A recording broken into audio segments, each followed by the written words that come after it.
Halo saudara-saudara, Halo. jumpa lagi di The Soleh Solihun Interview.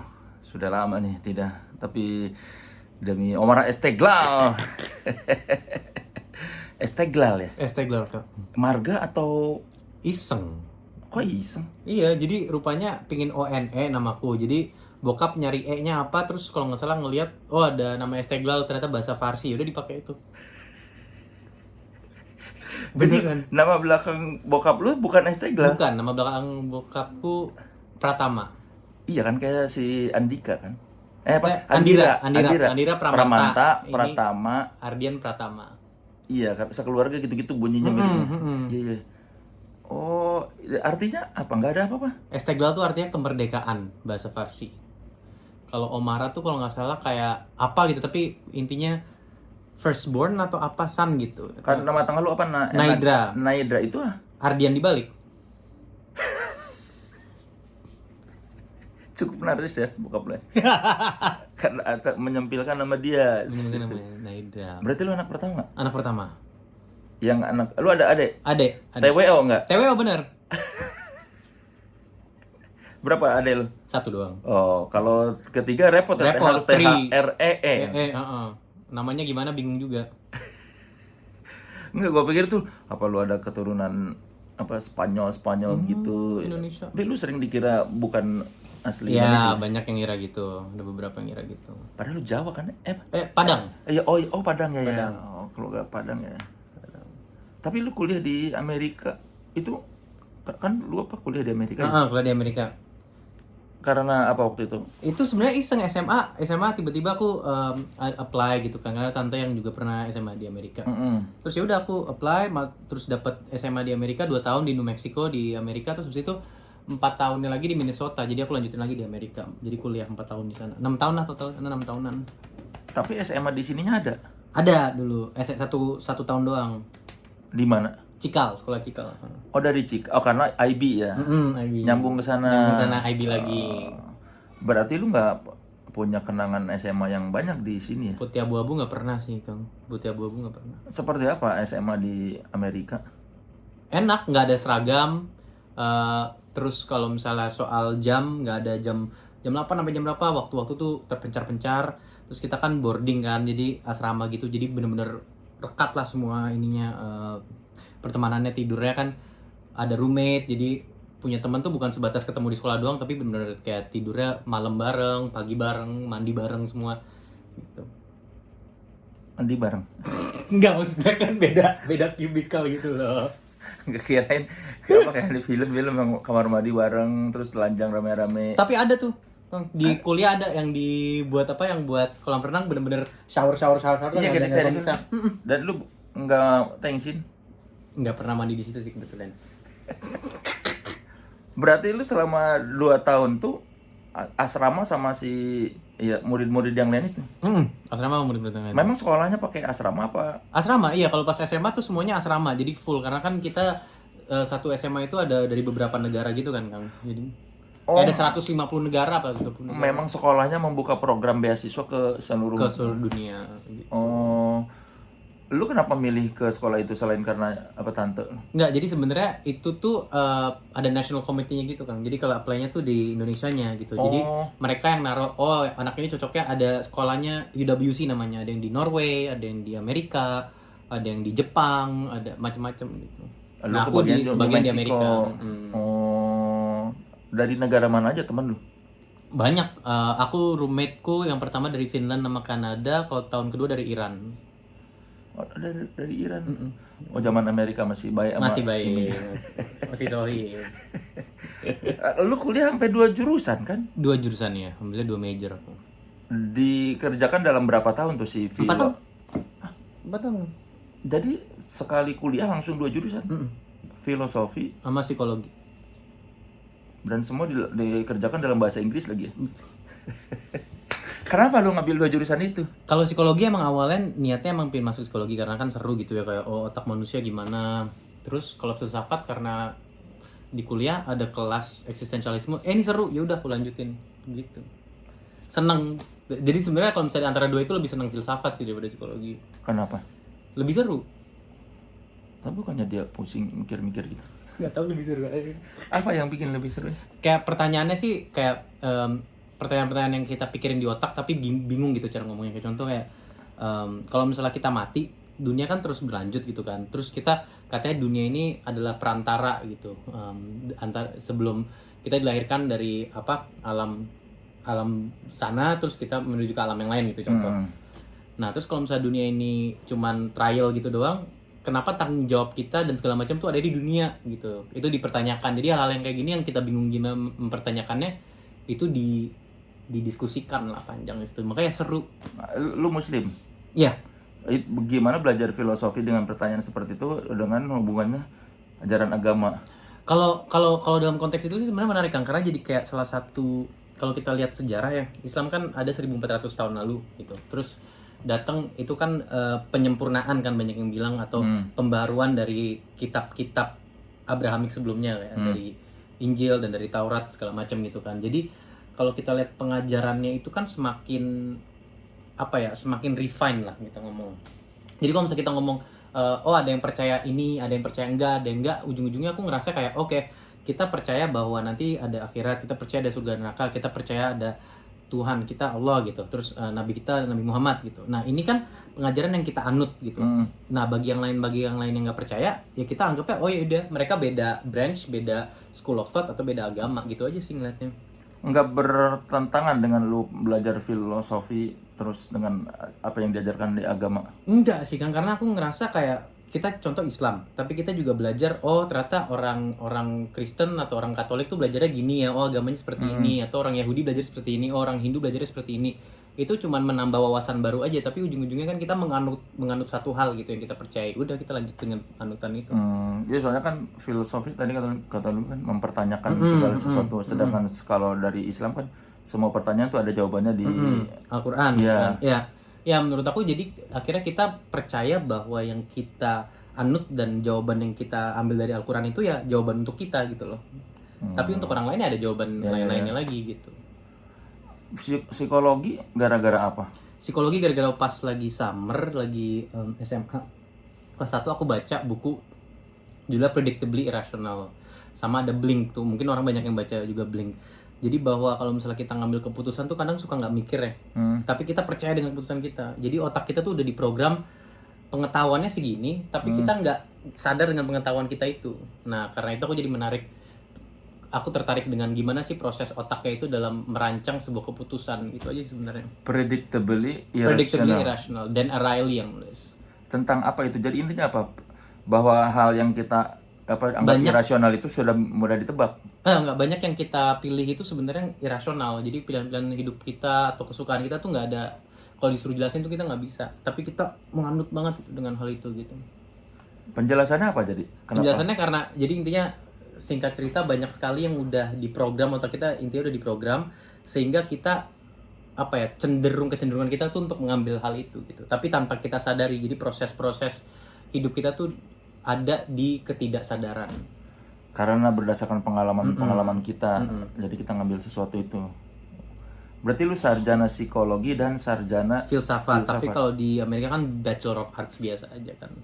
Bachelor of Arts, filosofi, psikologi. Gitu. Oh. Iya. Kalau sekarang kalau di Indonesia kan S.Pom, S apa gitu kan. Ini nggak ada gitu. BA aja kalau di Amerika. Waktu ngambil jurusan itu lu berencana mengambil profesi di dua bidang itu memang? Enggak, Kang. Ngambil karena suka doang. Jadi lu pergi ke kuliah jauh-jauh ke Amerika tuh memang tidak ada bayangan mau berprofesi di bidang yang lu ambil itu ya? Tapi lu udah tahu mau menjadi apa? Enggak. Belum tahu karena waktu itu mikir kayak ya mungkin ini bisa kali, ini bisa. Aku pikir tuh dulu pas tahun pertama tahun kedua pas ngambil majornya kayak yaudah nanti tahun keempat tinggal kita atur aja kira-kira mau ngapain gitu kan. Ujung-ujungnya acting di Indonesia, yaudah syukur deh. Waktu di luar sana ada pengalaman acting atau apa school? Teater doang sih Kang. Tapi nggak di kuliah tapi nggak pernah ikut yang kayak profesional teater gitu. Teaternya berarti lama dong kalau kuliah kan? Lumayan ya ada berapa bulan 6 bulan gitu. Kenapa waktu itu ikut teater? diajak. Terus waktu itu produksi Shakespeare gitu kan. Macbeth kita mainin, Twelfth Night, Midsummer Night's Dream. Jadi menarik gitu. Satu hal yang mungkin kan kalau teater Shakespeare di Indonesia agak nggak seramai itulah, nggak sebanyak itu. Jadi oh ya mumpung di sana aku ikutin aja teater Shakespeare. Atau kayak teater kontemporer yang kayak Streetcar Named Desire atau apa sih satu lagi tuh waktu itu aku lupa. Ya tapi salah satunya Streetcar Named Desire yang seru gitu loh. Lu mau jadi apa di teater itu?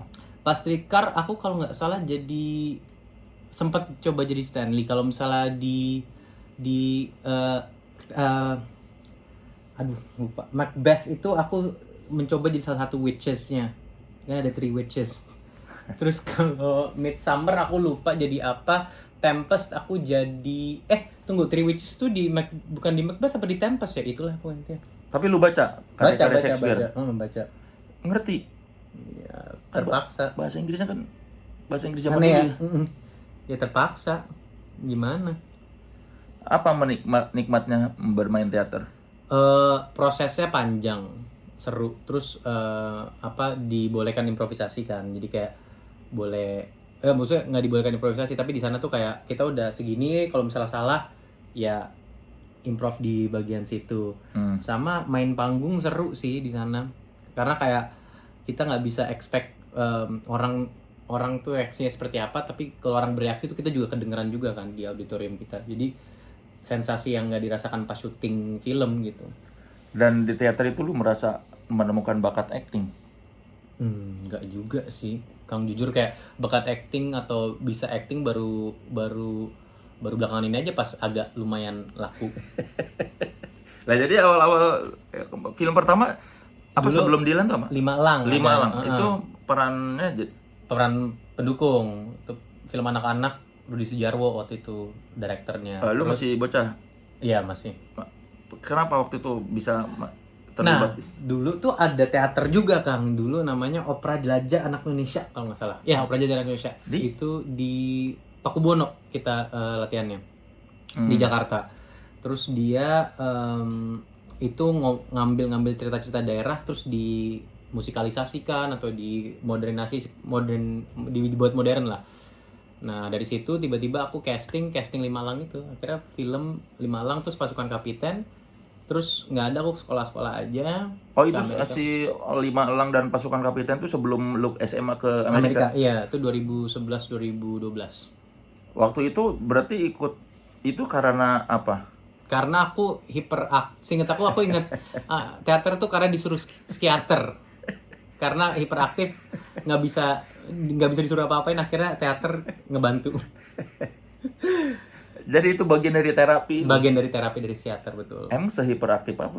Bener-bener hiperaktif sih, kayak nggak bisa diam, kaki nggak bisa diam. Ini sekarang aja tangan juga nggak bisa diam. Nggak bisa aku duduk diam tuh, diam ngeliatin satu hal atau fokus sama satu hal tuh dari dulu sampai sekarang nggak bisa. Apa ADHD istilahnya? Iya mungkin. Emang lu didiagnosa itu? Belakangan ini sih akhirnya kena juga diagnosa ADHD. Akhirnya, dulu sih enggak. Dulu nggak pernah ada yang mendiagnosa atau? Dulu diagnosanya OCD. Sempat aku inget OCD yang kompulsif. Jadi aku dulu apapun tuh, bahkan kalau lagi nyebrang jalan, dulu zamannya Crocs, ingat zaman Crocs kan ada pin dirata-ratain ya? Harus diratain, tapi lagi nyebrang jalan kan bahaya kan. Oh jadi sambil jalan ngelihat zibitnya miring ngerapihin. Lagi nyebrang jalan mobil berhenti, aku bisa ngerapin dulu gitu. Harus nyentuh dulu ini nggak sebelum pergi? Ya, atau kayak kalau dari kena kanan, kiri juga harus kena. Terus kayak kalau ngebuat bunyi apa tuh harus 5 kali atau 7 kali gitu-gitu. Dulu tuh. Sekarang udah nggak? Sekarang ada beberapa tik-tik ya. Contoh aku kayak gitu-gitu atau apa garuk hidung gitu contoh mungkin ya. Masih ada beberapa yang sisaan tapi nggak separah harus ngebenerin jibit-jibit itu. Dan itu berkurang setelah ikut teater? Kurang lebih. Oh, jadi ada pengaruhnya ikut teater? Ada pengaruh, Kang. Aku juga kalau misalnya syuting juga nggak separah ininya. Kalau pas lagi take aman. Jadi orang normal. Karena fokus tuh mau ngerjain apa. Tapi begitu cut bergerak lagi. Iya. Kaki gini-gini lagi gitu. Berarti waktu Lima Elang tuh umur berapa tuh? Itu 12. Ya 12-an. Dan itu belum tahu bakal berprofesi di film ya? Sama sekali enggak. Dulu iseng-iseng aja kan anak kecil mah. Lima Elang, Pasukan Kapiten. Kapiten. Itu juga masih kayak biasa aja. Sama-sama Rudi Jarwo tuh. Tapi kan ngerasain lah kira-kira syuting kayak apa, stresnya kayak apa gitu kan. Terus berhenti, akhirnya mulai lagi Dilan Setelah lu lulus. setelah lulus SMA. Oh itu, jadi lu pas Dilan tuh masih Udah belum kelar kuliah? SMA, belum kuliah. Oh jadi lu sempet break dulu, baru Break. kuliah. Terus Break. SMA, Oh iya SMA, terus Dilan, Dilan baru kuliah. kuliah. Oh pas Dilan tuh baru banget lulus. Baru banget lulus. Dulu ikutan kenapa? Dilan karena diajak sama si Iqbal Ramadan waktu itu, ada ini nih cobain, ya udah aku akhirnya datang ke kantor Max Falcon. Udah ketemu Fajar Bustomi, terus akhirnya oke sorenya langsung join gitu.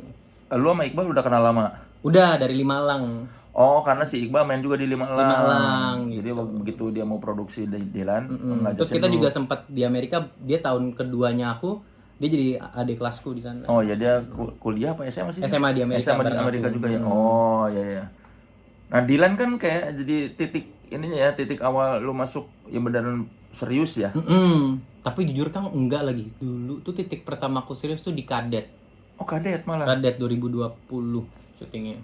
Tapi kan padahal di Dilan juga peran lu mulai dilirik orang karena siapa nih? Tapi kan aku nggak ngerasain yang gimana ngomongnya ya.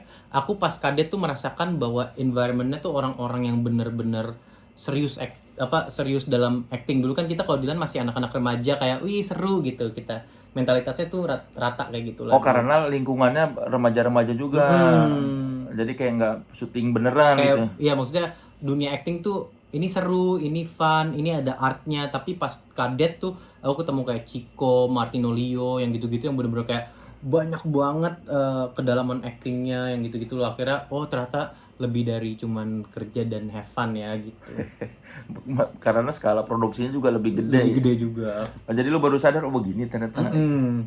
Lu merasa mulai ada gua nih bisa nih kayaknya di film mana? Setelah Kadet sih. Kadet kayak oke ini bisa nih, lanjut terus gitu.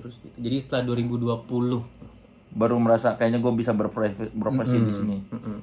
Lu melihat diri lu pertama kali waktu di film di layar lebar gimana perasaannya? Nggak suka. Kang jujur aku selalu cabut kalau misalnya premier atau apa. Kadang banyak banget film nontonnya juga nggak kelar.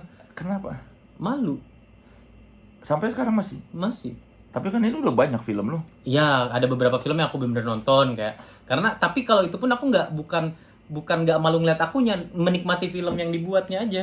Begitu ada elunya lu kayak kenapa gitu?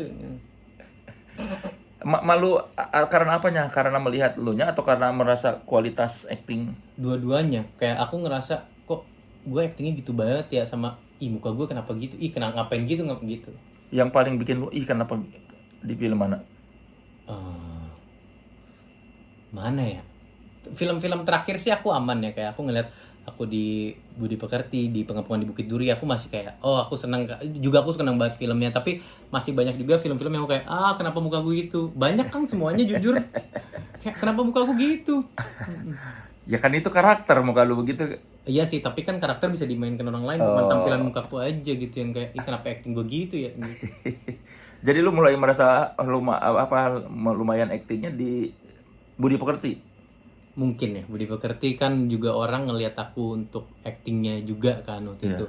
Dulu pas Budi Pekerti pun si Mas Regas juga bilangnya dia sempat ngelirik aku dari Kadet. Jadi suka kayak gitu dari Kadet, terus Budi Pekerti melahirkan apa lagi. Kayak Kristo dulu sempat ngomong dia ngelihat aku pertama dari Budi Pekerti juga, kok Ernest juga. Jadi kayak tek gitu loh, banyak. Peran-peran lu tuh banyak cowok-cowok bermasalah ya. Di Budi Pekerti kan masalah. Bukit Duri juga masalah. Dan Tinggal Meninggal juga. Iya, kan cowok-cowok bermasalah. Iya. Aslinya nggak tahu deh. Apa kesamaan lu antara peran-peran yang ada di Budi Pekerti, di Bukit Duri, sama di Tinggal Meninggal nanti? Masalah nggak bisa diomongin itu kali. Semuanya tiga-tiganya kan dia punya masalah yang bisa diomongin. Itu sama kayak aku. Lu nggak pernah curhat? Nggak, jarang aku curhat.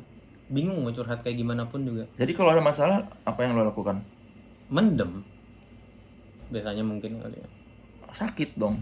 Nah ya itu makanya dijalurkan ke karakter kali. Tapi kan masalah hidup lu berarti nggak pernah selesai.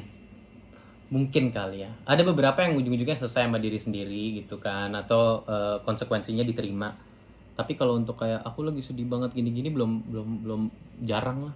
Sekarang sama Prilly bisa begitu nggak? Bisa, tapi itu pun juga butuh prosesnya beda gitu. Beda gimana? Nggak ada yang kayak aku lagi ya mungkin tiba-tiba emosinya aneh banget nih orang si Omara kenapa emosinya gini ujung-ujungnya karena itu gitu. Emang Akhirnya bisa switch dengan cepat? Nah itu aku nggak tahu tuh, mungkin kali ya Kang. Ya berarti dari kecil lu sama orang tua atau lu nggak punya best friend? Ada best friend tapi best friend tuh seru dan segala macem. Tapi kalau misalnya untuk yang kayak aku nggak bisa mengartikulasikan aku lagi sedih gara-gara A tuh masih susah sampai sekarang. Atau kayak aku marah gara-gara B gitu. Jadi kalau lu ada apa yang bikin lu marah, lu diam dulu atau ya marah dulu yang gitu-gitu. Habis mau ngomongnya bingung kayak kenapa ya gue marah ya, nggak masuk akal juga gitu. Karena kan orang yang bisa mengartikulasikan tuh jago. Kadang mereka tuh berarti mengerti hal ini buat mereka marah gitu. Nah aku tuh nggak bisa. Merasa tidak artikulatif? Nggak terlalu. Tapi ini ditanya lu lancar ngomong. Karena bukan soal perasaan. Nah tapi kan lu acting bagus sih. Acting itu kan bagaimana mengungkapkan perasaan. Tapi kan peran Kang, bukan apa. Ya tapi kan lu gimana menangkap. Kan Iya itu lebih sih. susah lo menangkap perasaan si karakter. Lu tampilkan dalam bentuk acting. Sedangkan lu sendiri, lu mengungkapkan perasaan lu nggak bisa. Nah itu aku juga nggak ngerti. Ini akal aku refleksikan untuk beberapa saat gitu. Tapi sekarang ada yang lu cerita, ada yang nggak lu ceritakan nggak sama Prilly soal perasaan-perasaan? Enggak, sekarang aku udah memulai untuk membuka semuanya gitu. Udah mulai terbuka. Dan emang tahun berapa ya? Mungkin setelah aku balik dari Amerika ke Indonesia tuh udah mulai kayak ya udah ini hidupku di sini, orang-orang di sini, jadi keluarga, jadi aku juga mulai terbuka juga sih Sama keluarga. Sebelumnya di Amerika kan agak susah karena kan kita emang jauh kan, jadi sama teman-teman Amerika pun juga seterbukanya ya dunia. Susahnya tuh pas di Amerika aku ada dunia di Amerika gitu, Indonesia aku ada dunia di Indonesia. Ketika aku menceritakan di Amerika dunia Indonesia, mereka juga nggak akan relate juga kan. Atau aku pas di Indonesia menceritakan duniaku di Amerika pun juga orang Indonesia juga nggak kenal si A, si B, si C-nya. Jadi untuk menceritakan masalahku di sana di Indonesia tuh agak susah, menceritakan di sana masalahku di Indonesia pun juga susah gitu. berarti selama ini lu bahagia nggak hidupnya? Bahagia. Pertanyaan yang sangat Ya kan lu masalah dipendam-pendam. iya sih. Ya mungkin lah. So far oke. Prilly bisa memahami lu. Bisa. Kayaknya kan lu agak susah dimengerti ya sebagai individu tuh. Bisa. gampang kok. Ya kayak dengan segala macam lu susah berbicara apa. Nah tapi itu Kang mungkin yang sama yang kenapa aku ngambil Tinggal Meninggal tuh karena karakternya tuh orang yang mungkin canggung dan dia bingung gimana cara ngomong sama orang gitu. Gimana cara dia bisa fit in, gimana dia bisa bersosialisasi itu susah bagi dia gitu. Waktu si Kristo nawarin karakter Gema, dia cerita dulu apa ngasih sinopsis dulu apa gimana? Sinopsis dan menceritakan karakter. Habis itu langsung jalan gitu. Dan lu langsung merasa ada kedekatan dengan si karakter Gema ini? Karena Kristo juga nggak jauh beda sih sama aku dan si karakter Gema itu. Iya emang si Kristo juga kan gitu, socially awkward gitu kan. Orangnya kayak kikuk-kikuk gimana. Tapi ini kalau di kehidupan nyata, si Gema ini seberapa dekat dengan aslinya Omara? Lumayan deket Kang. Kayak aku tuh mungkin kalau Gema kan kelihatan awkward ya. Terus aku udah banyak banget orang yang bilang aku tuh sebenarnya awkward kalau misalnya sama orang tapi berusaha tidak awkward. Kalau Gema tuh mungkin kelihatan banget gitu. Tapi jadi kan banyak di film tuh dia ngomong ke kamera terus kayak apa yang dia rasakan gitu. Nah itu tuh aku juga kayak gitu. Jadi semua inner thought aku atau apa ya perasaan-perasaan yang aku pendam tuh apa yang diomongin sama Gema sebenarnya. Berarti lu ada momen-momen kayak Gema kemarin menginginkan perhatian teman-teman? Oh iya, kadang kalau misalnya dirangkul teman aja kayak pas berhenti rangkul tuh kayak Iya, udah nggak dirangkul lagi gitu. Serius? Terus aku kalau misalnya pelukan sama orang lama gitu, Heeh. terus pas udah kelar pelukan, ya apa dia, atau kayak abis ngobrol nongkrong sama temen udah seru-seru, pas pulang kayak tadi gua lucu nggak ya, salah ngomong kayak gitu. Itu pas kapan? Kuliah apa SMA atau? Sampai sekarang Sampai sekarang pun misalnya pulang overthinking gitu. pulang syuting. Nah ini pulang podcast ini tadi aku salah ngomong nggak ya sama Kang Soleh, sumpah. Nanti nonton YouTube-nya deh, nonton YouTube-nya gitu. Jadi kalau ada produksi baru nih, film baru, nanti lu ketemu teman-teman baru, pulang tuh kepikiran. Kepikiran. Tapi itu bikin lu susah tidur nggak? Oh iya, aku susah tidur. Tadi malam aja aku tidur jam 5 kali ya. Gara-gara mikirin apa? Nggak tahu, banyak banget. Apa misalnya? Mikirin dinding, mikirin burung. Burung terbang ya bukan? Iya, kenapa dinding? Iya, burung terbang kan. Siapa tahu. Kenapa dinding? Kayak maksudnya contoh dinding tuh sampai dinding itu kan adalah satu kata yang kita lihat sebagai fungsional seperti kursi gitu. Tapi bukan satu kata yang sifatnya seperti warna. Kayak merah itu merah gitu. Tidak ada merah itu ketika warna merah ya warna merah kayak gitar depan kita tuh warna merah. Tapi kalau dinding itu kan kalau dibuat dengan kayu atau dibuat dengan apa selama dia berdiri dan memisahkan antara satu ruangan dan ruangan lainnya itu kan sebagai dinding. Maka kalau kita menumpuk-numpuk banyak barang tapi yang tidak sebagai dinding, kayak contoh kita taruh kursi kita tumpuk itu ujung-ujungnya tumpukan kursi dan bukan jadi dinding yang kayak gitu-gitu kadang aku pikirin. Kalau burung apa? Kalau burung itu kan poultry apa unggas gitu Iya, kan. Jadi burung itu kan sebenarnya suatu spesifikasi birds yang kalau misalnya bahasa Inggris kita bilang si ayam itu kan kita suka panggil a bird, chicken, turkey juga ayam gitu. Sedangkan yang kita sebut itu kan banyak yang tidak terbang. Tapi kalau kita tidak pernah memanggil ayam itu burung gitu.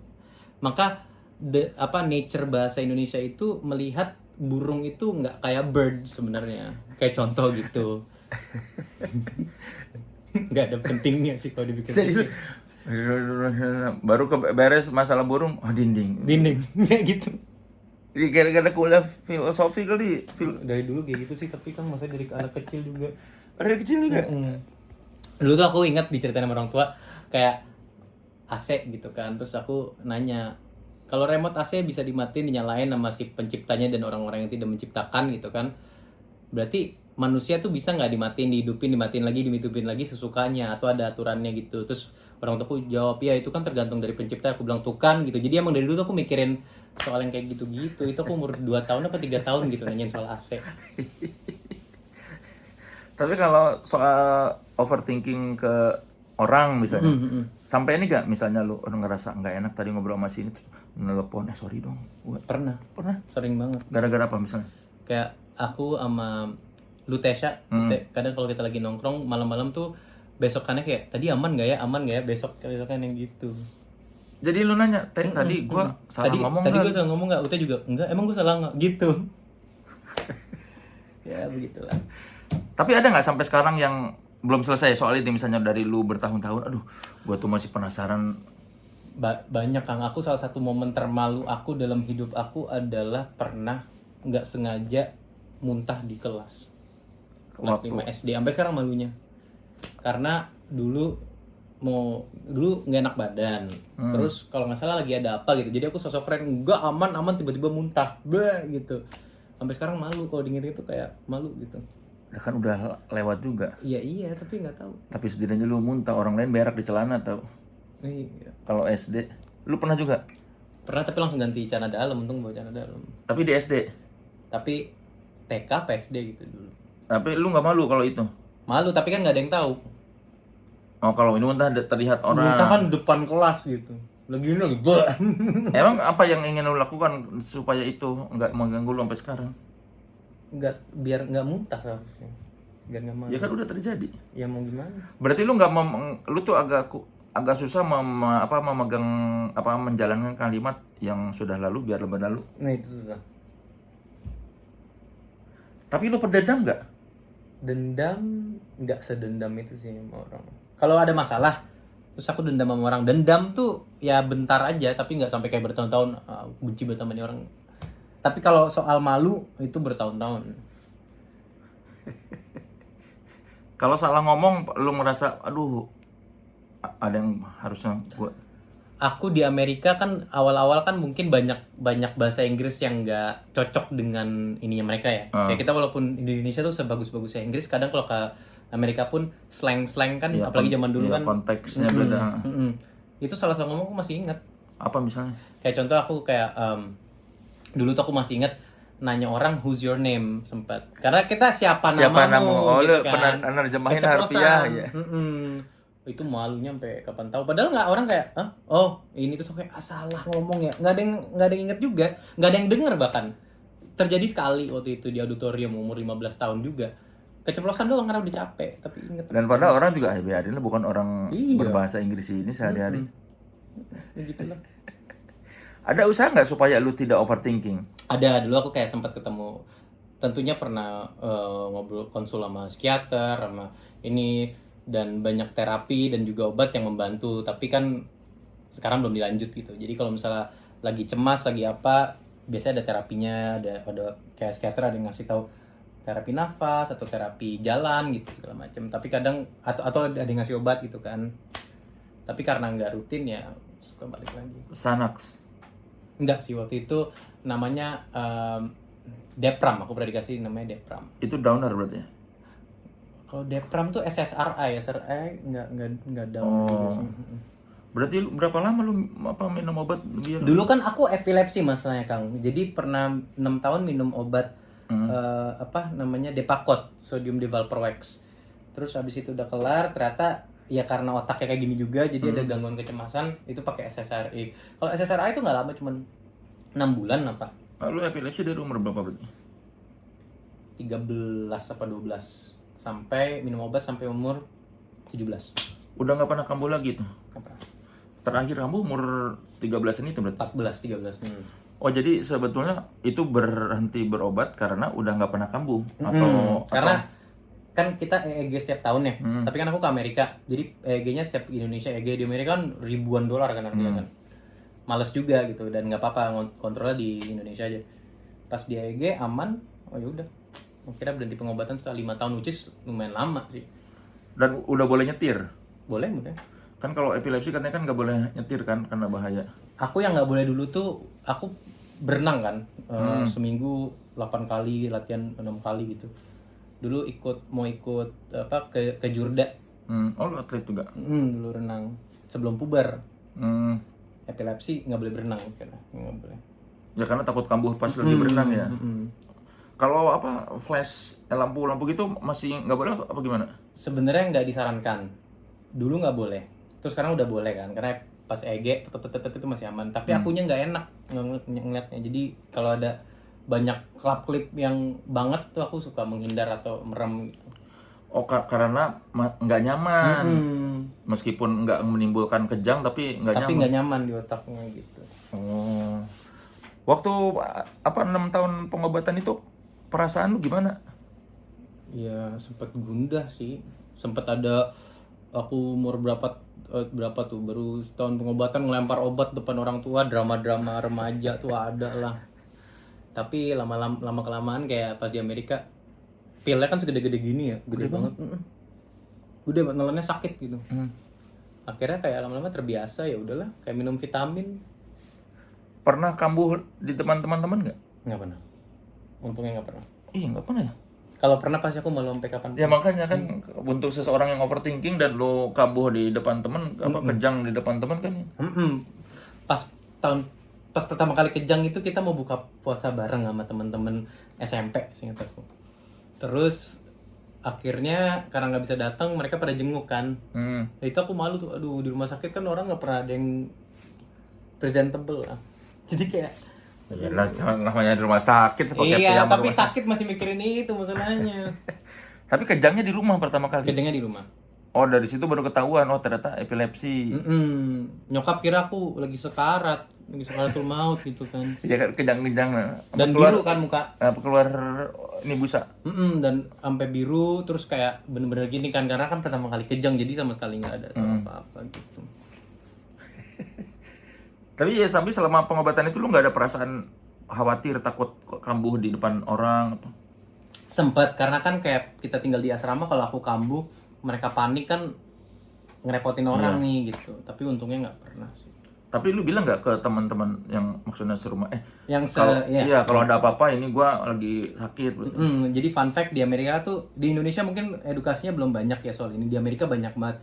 Orang kalau kejang kan cuman harus disampingin doang sebenarnya. Iya, biar nggak ini ya. Biar lidah nggak ke belakang, dan apa yang nggak boleh tuh masukin tangan, masukin sendok gitu tuh nggak boleh. Jadi orang kalau kejang ketelan ya? ketelan, atau kalaupun tangan putus tangan kita karena kegigit. Jadi aku cuma bilang aja kalau misalnya ada orang kejang, untungnya mereka udah tahu, orang Kanada sama orang Finland tuh udah tahu, tinggal disampingin doang aja. Jadi kita taruh samping gitu. Digeserin gitu ya. Kalau misalnya gini kan biasanya tetap kejang disampingin gini, jadi tetap kejang aja, biarin. Biar dia nggak mencelakakan dirinya ya. Biar nggak keselak atau nggak bisa nafas gitu. Orang-orang sana mah udah biasa, begitu dikasih tahu gua ada epilepsi, kalau kejang tolongin.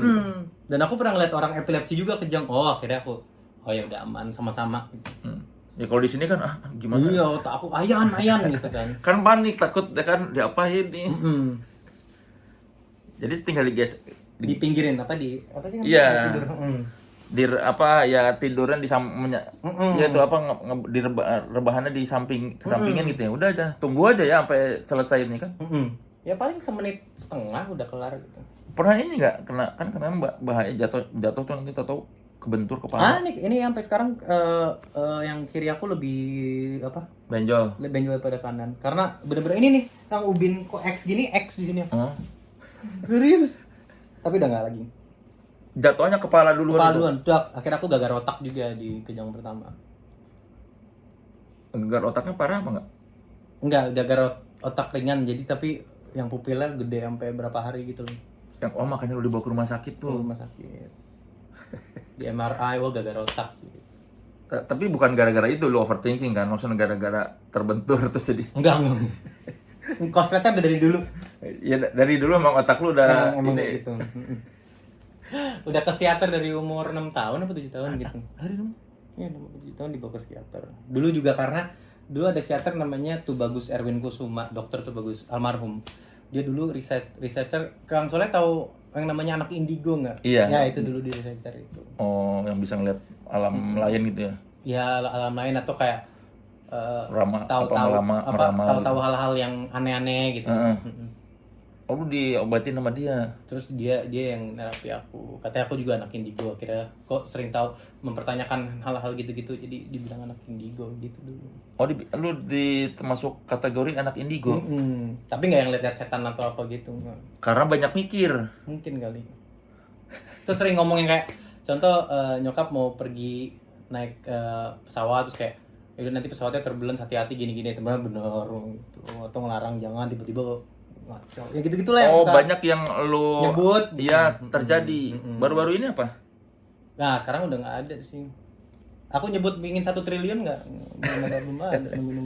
Ya, atau kalau nggak lu harus nyebut, harusnya pakai si ini nanti main film sama gua, nanti bakal laku 3 juta penonton misal gitu. Pengennya gitu sih, tinggal meninggal 5 juta lah gitu. Lu nyelam gara-gara Prilly? Gara-gara Prilly. Dia mah kan udah gila ya, udah. Dia mah udah free dive ya? Dia free dive, dan juga scuba-nya dia kan udah rescue. Udah dapat sertifikat rescue. Rescue dia udah.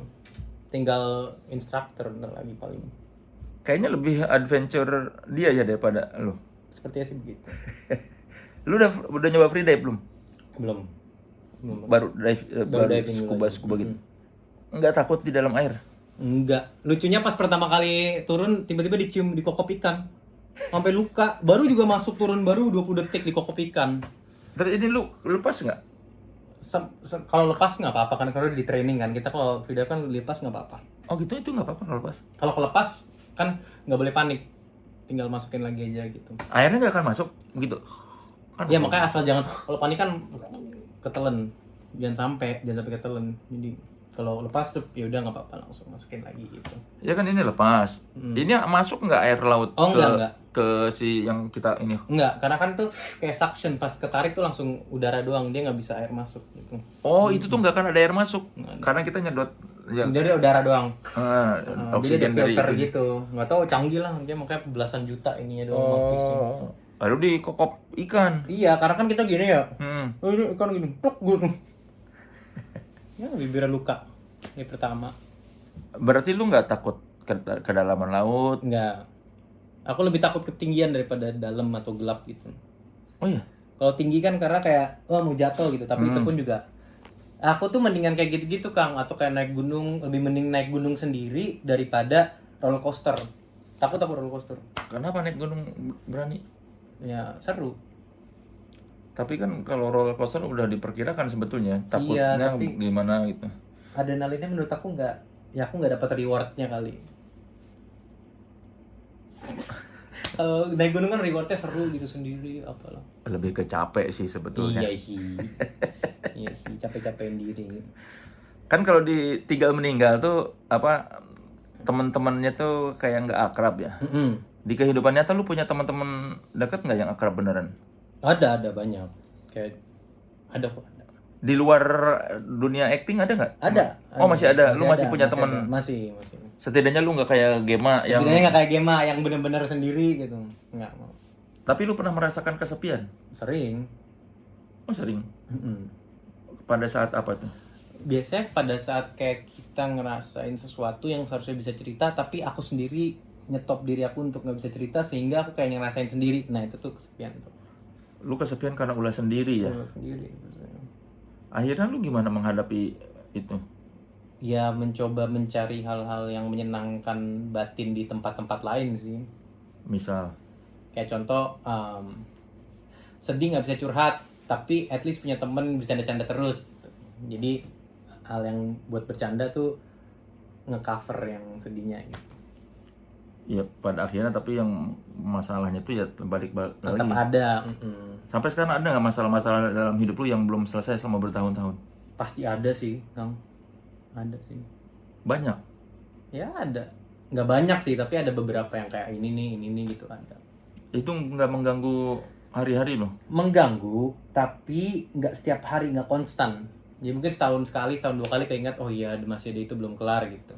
Nggak ada usaha buat menyelesaikan itu?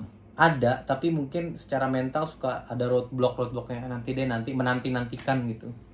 Lo nggak takut malah makin jadi berat masalahnya?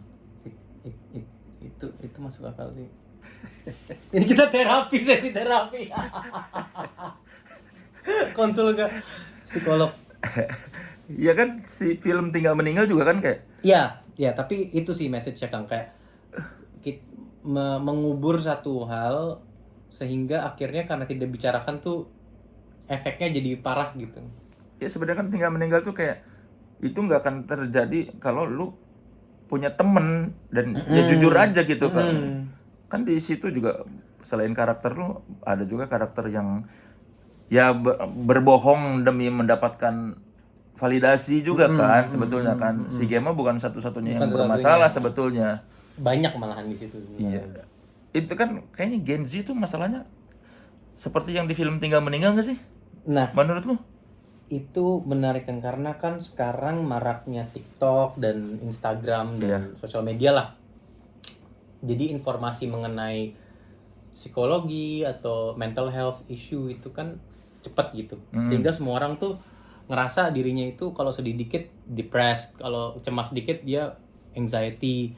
Terus kalau dia nggak suka sama orangnya apa ya fokus sama dirinya tuh dipanggil NPD gitu-gitu loh. Jadi maraknya tuh sekarang orang ngomongnya tuh semua dengan bahasa psikologis yang kadang salah sebenarnya gitu, dan akhirnya mereka nge-label aku tuh gini loh karena aku tuh trauma disorder. Memang benar banyak orang yang merasakan itu dan memang benar lebih marak dan karena lebih dibicarakan, tapi ini juga ingin ngomong bahwa orang-orang tuh banyak yang sebenarnya masalah tuh bisa dibicarakan kok, nggak semuanya tuh harus di-label gitu.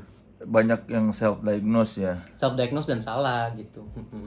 Nah, kan ya si di film Tinggal Meninggal ini kan kayaknya Gen Z banget ya menurut lo? Ya. Kayak pola komunikasi orang-orangnya, terus bercandaannya. Karena gua nggak ini soalnya kayak kok gitu sih. Kayak itu Kristo banget kan? Kristo banget. Lu menurut tuh pas baca skripnya apa yang lu rasakan? Sebenarnya untuk seumuran aku dan Kristo itu tuh jadi hal yang lumrah yang biasa ya. Tapi mungkin orang luar sana banyak yang kira kok ini kayak lawakannya Jakarta anak muda banget gitu, Jakarta Selatan banget. Tapi kalau dilihat sih Kang, sebenarnya itu mungkin cuman sarana bahasanya doang. Jadi bahasanya aja, cara berbicaranya tuh kayak ibarat kata kalimatnya sama, cuman aksennya Gen Z dan Jakarta gitu. Iya.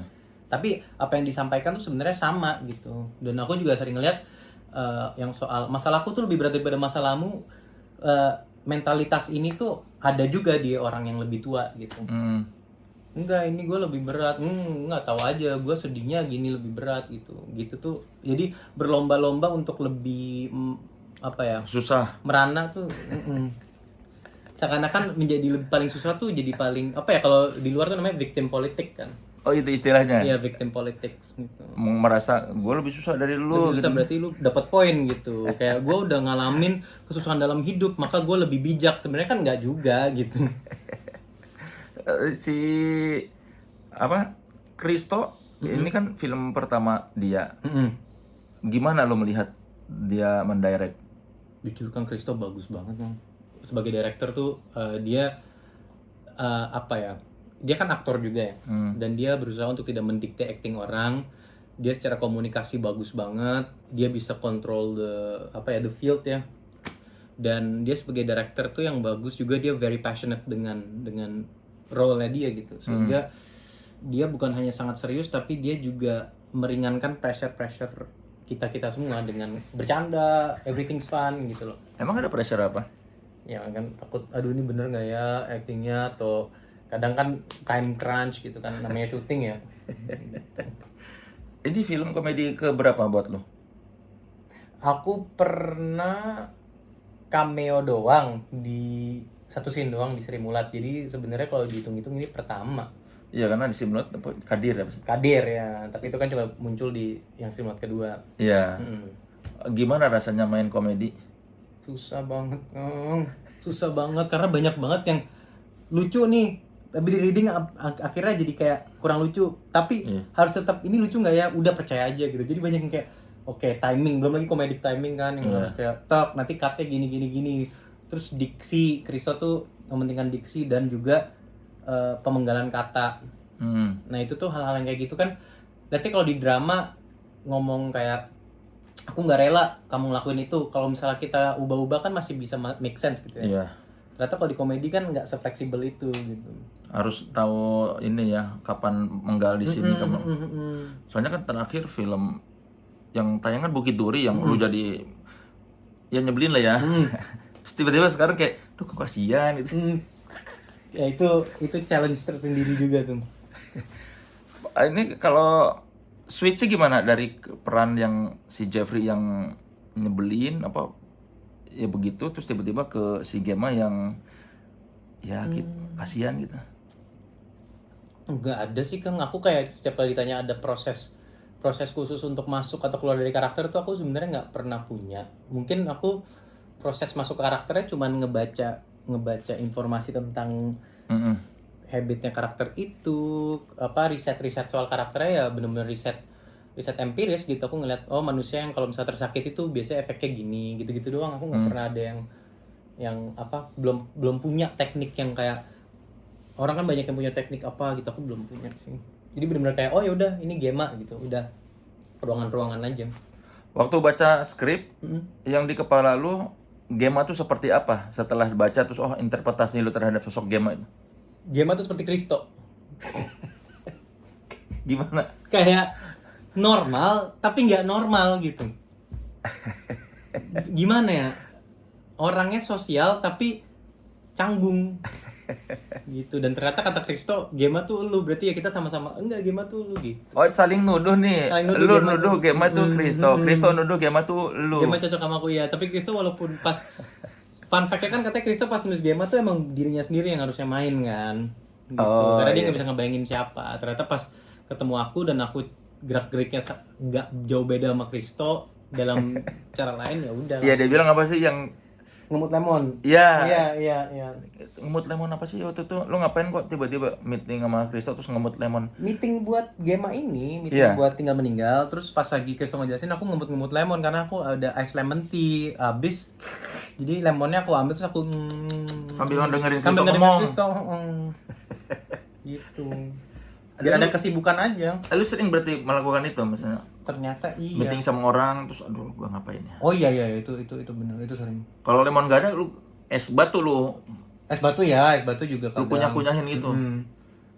Garuk-garuk sini. Ya emang kadang mungkin nggak enak dilihat ya. Cuman ini aja kalau misalnya ditonton videonya dari tadi banyak nih. Ya Pergerakan. kayak belum mandi ya garuk-garuk apa. Iya. Tapi lu pernah dikira orang lu nggak nyaman gak sama dia? Sering banget. Padahal sebenarnya nyaman aja. Cuman ya gimana ya? Sendiri pun nggak ada orang pun aku juga gitu. Jadi emang di programnya gitu aja kali. Ada yang pernah ngomong gini nggak kan? Ah si Omara ternyata orangnya ini apa belagu kalau diajak ngobrol kayak yang pengen buru-buru selesai atau gimana? Ada yang pernah nyampe ke lu gitu nggak? Nggak pernah ada yang nyampe ke aku sih, tapi sekarang jadi kepikiran apa iya ya jangan-jangan ya. Iya enggak. Apa lu pernah berusaha menjelaskan sorry ya kalau gua sama orang baru misalnya? Enggak, karena bingung juga ngejelasinnya, jadi canggung, kayak nggak enak aku ngejelasinnya, kayak emang iya gitu. Nanti dikira pick me lagi. Nah, lu nggak gitu. Zaman sekarang kan apa pick me. Pigment itu apa? Apa sih pigment itu sebetulnya terjemahan aslinya tuh gua tuh pigment tuh Nah, kayak pick me itu yang kayak kalau aku nggak ada out of context, tiba-tiba aku kayak aku tuh nggak kayak cowok-cowok lain, tahu aku nggak suka main motor gitu. Nggak ada yang nanya gitu. siapa yang nanya gitu? Iya, siapa yang nanya gitu. Pengen banget dibahas Iya, gitu pigment tuh kan. Iya, lu keren dah, lu nggak suka main motor, lu sukanya main catur gitu. Iya deh, lu nggak main pedal gitu kan, ada orang bilang kayak gitu sekarang. Tapi nggak penting juga. Oh itu tuh pick me. Iya, sekarang tuh di mana kalau nggak salah itu. Iya. Lu udah nonton Tingning kan? Si Tinggal. Udah. Yang versi mana nih? Udah Terakhir masih offline? Kita Apa udah picklock? picklock. Gimana lu melihat versi picklocknya? Aku kaget ternyata pace-nya lebih cepat dari pas kita syuting gitu. Karena kita pas syuting tuh aku sama Keskas ngira kan kayak dramanya lama, gitu. Ternyata ini tak gitu. Oh lu kira takut bakal dragging gitu gitu ya? Tapi karena banyak banget drama yang kayak aku sedih tuh lama, terus momen haru lama, ternyata kita lebih seneng versi ini gara-gara lebih enak ditonton, nggak capek nontonnya. Karena tar ada lawakan, lanjut lagi lawakan berikutnya gitu loh. Oh jadi lu sejauh ini versi picklocknya udah happy ya? Happy banget Bang. Kan di film si Gemma tuh tidak baik tuh hubungannya sama ibunya, sama bapaknya. Kalau lu dengan orang tua gimana? Alhamdulillah baik. Itu nggak ada hubungannya dengan lu ya kalau? Nggak ada. Walaupun aneh kalau dipikir-pikir, 3 peranku terakhir itu punya masalah dengan keluarga semua. Iya kan? Dari Budi Pekerti, si Jeffrey. Ini masalahnya keluarga mulu, tapi alhamdulillah aman. Kalau sekarang orang di jalan, karakter mana yang paling sering dipanggil ke lu? Jeffrey sekarang itu. Di sosial media pun juga Jeffrey. Ya semoga nanti juga Gemma ya. Ada orang yang marah-marah nggak? Banyak. Yang main fisik pun juga ada waktu itu. Dulu pas waktu itu promo sempat ada yang ngedorong ke bawah lah. Iya biasanya ibu-ibu gitu yang kayak abis nonton sebel sama karakter. Nanti juga Gemma kan bukan karakter yang dicintai orang-orang sih sepertinya. Dengan perilakunya dia tuh mixed review lah. Mungkin aku tapi aku senang kalau misalnya ada orang yang itu kan berarti ke bawah gitu ya. Mereka udah ngelihat si karakter itu jadi aku tuh jadi karakter itu gitu. Nah kan tadi lu bilang mixed feeling. Kalau lu jadi temannya Gemma, perasaan lu apa terhadap Gemma? Kasian, tapi aku pengen aku toyor sih. Jadi aku toyor terus baru kayak kasian dia ngomong. Jadi lu tuh sayang apa enggak kalau lu jadi temennya sama Gemma tuh? Susah untuk sayang. Tapi itulah permasalahan di Gemma ya, kayak dia itu tidak melakukan hal-hal yang seharusnya bisa membuat orang sayang sama dia gitu. Jadi kualitas-kualitas baiknya dia tuh nggak ditunjukin. Malah kualitas-kualitas yang mungkin kurang baiknya dia, tapi akhirnya orang kasihan. Akhirnya pas dia orang udah mulai kasihan, terus dia mengkhianati, terus dia menunjukkan kualitas-kualitas baik itu jadi susah gitu. Kurang lebih kan orang-orang yang suka berbohong seperti itu. Aku bukan nge-spoiler, tapi kayak gitulah kurang lebih kan. Fake berarti ya sih apa kalau? Kurang lebih.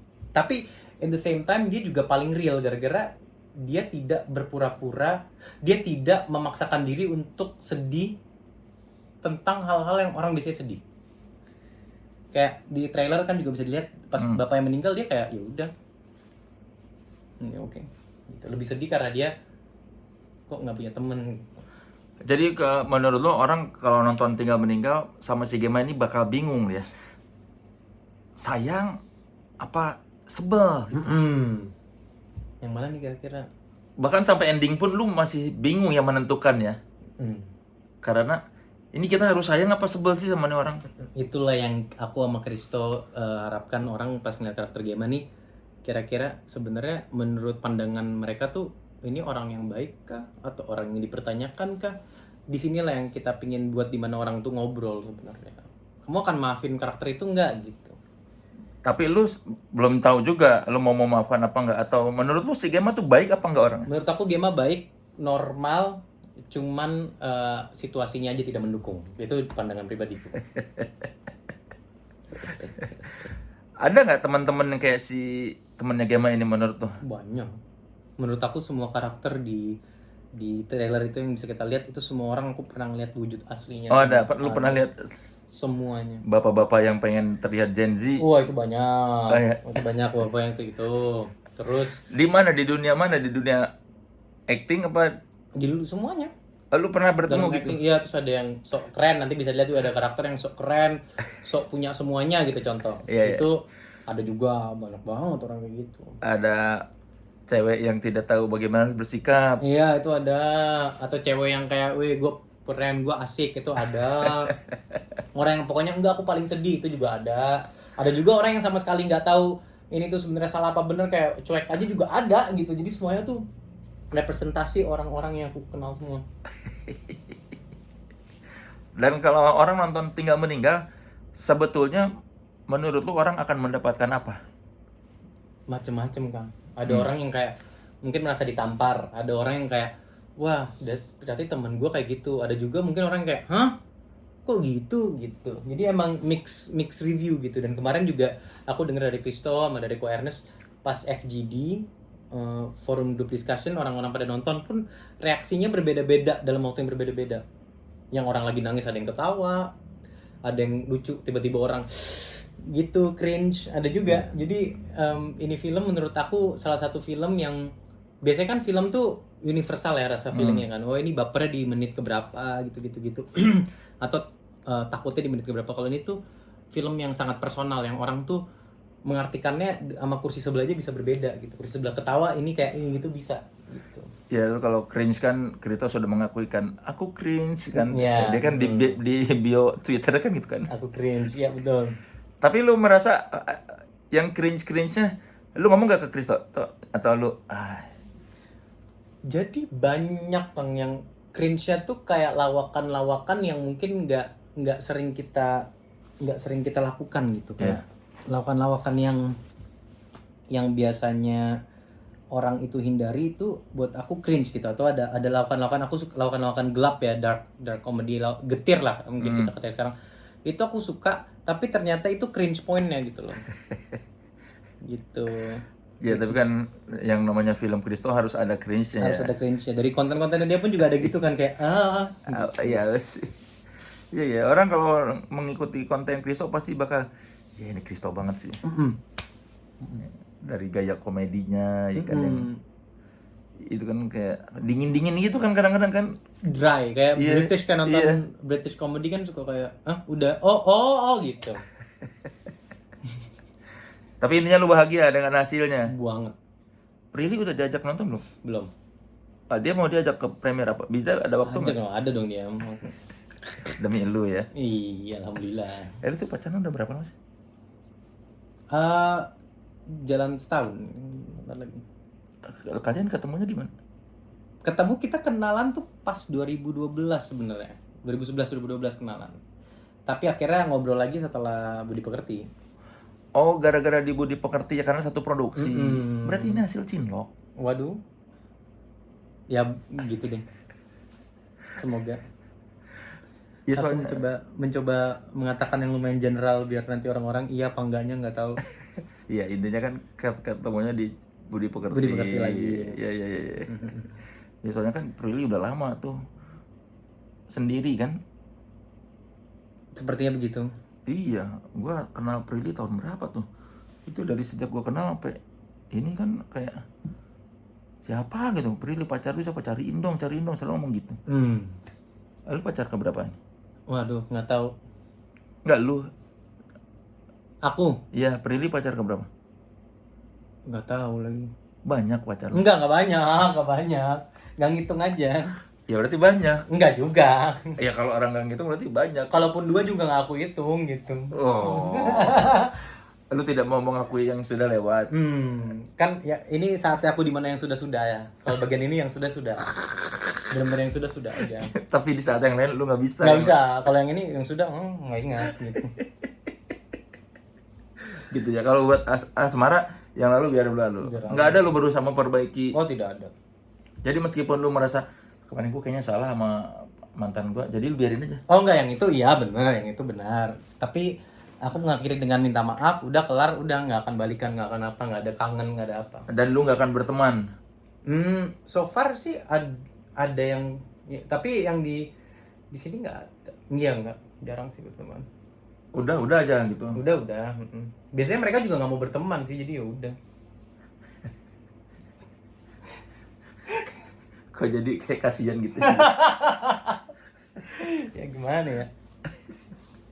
Apa yang lu ingin sampaikan buat orang-orang yang pengen tahu film Tinggal Meninggal?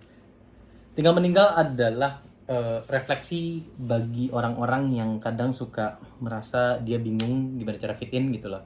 Kita dipaksa untuk berbeda, kita dipaksa untuk unik, tapi di waktu yang bersamaan kita dipaksa untuk mengikuti aturan-aturan sosial yang kita bahkan nggak tahu apa gitu. Jadi kita bingung nih, resah harus ngapain. Ini juga sarana dimana kita ingin membuat orang lebih nyaman dan lebih sayang dengan dirinya sendiri, dan juga lebih accept dan lebih menerima orang-orang lain. Udah itu aja sih. Ya buat orang-orang yang bermasalah di luar sana ya. Banyak kan? Banyak. Masalah anak muda sekarang gitu kan. Atau buat yang anak-anaknya bermasalah. Jadi orang tua juga bisa nonton gitu. Buat semua orang lah ya. Buat semua orang. Ini semua umur kan ya? 13. Oh, 13 plus. Ya udah, yang umur 14 ke atas bisa nonton. Iya, karena anak-anak umur 6 tahun mungkin belum ngerti juga Belum. masalah hidupnya apa gitu.